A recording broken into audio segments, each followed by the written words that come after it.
House Republicans spent about an hour on the floor before they called this vote trying to work on holdout votes. We know there are 4 holdout votes, and under the math, depending upon how many are present and voting, Mike Johnson can only afford to lose 2-1. So 4 is an untenable number for him.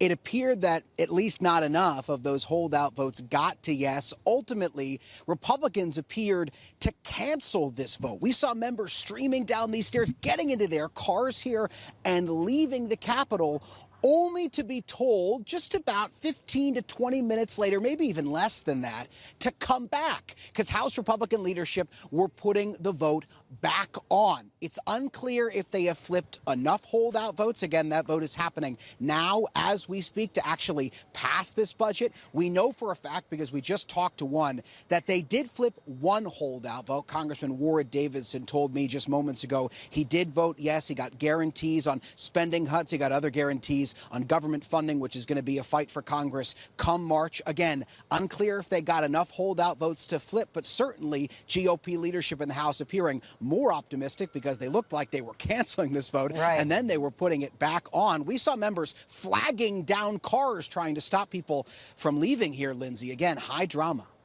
Still 30 no votes there, 1 nay.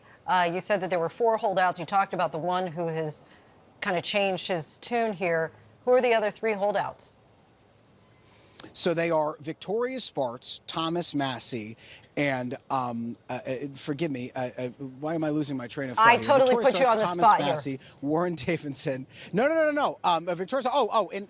Excuse me, Tim Burchett, of course, who I just spoke with earlier on in the day. It's getting a little cold out here for D.C., believe it or not, Lindsay. But anyway, it's unclear if Tim Burchett changed his vote. I talked to him earlier on in the day, and he said he had a conversation with President Trump. President Trump, we know, has gotten on the phone with some of the holdouts, but Burchett wouldn't tip his hat as to which way he went even after that conversation with President Trump. And I asked him, are you worried about defying Trump here? And he said no, that he was going to vote his conscience. Again, we don't know how he's voted, but we know that GOP leadership viewed him as one that they could flip. Now, Thomas Massie, Victoria Spartz, the other 2 holdouts that I just mentioned, they are much harder to flip. They are much firmer in their positions, particularly Thomas Massie. So if you're Mike Johnson, you still have your work cut out for you to flip some no votes into yes as this vote goes on. But again, GOP leadership appearing more optimistic now than they even did earlier on in the night, because clearly they feel they've gotten some momentum because they've called everybody back to work and they've put this vote back on, Lindsay. We had one congressman say to us on the steps here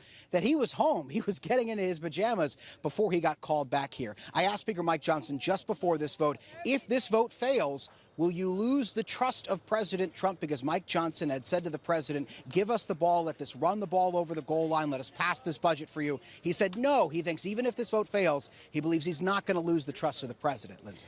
Okay, so the time is up at this point, so we'll see how this ultimately goes. But we do know, regardless of what happens here, this isn't the final vote on the budget. What will happen next ultimately? Let's just hypothetically say that it does pass.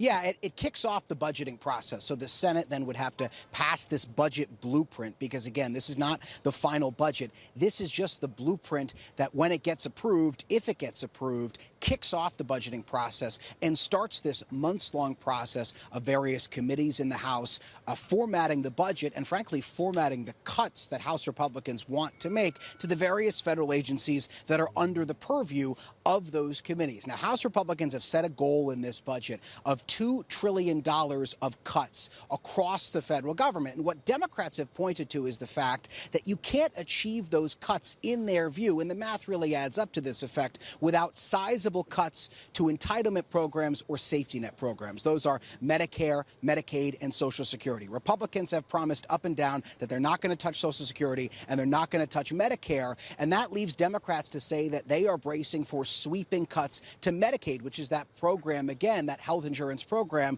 for low-income Americans and Americans with disabilities. I've talked to Democrats who say if Republicans really do tee up Medicaid for these significant cuts, that they're going to make voters remember that come the November midterms, Lindsay. All right, all very interesting. We'll, of course, keep an eye on what's happening and how this vote does go tonight. Jay O'Brien, our thanks to you.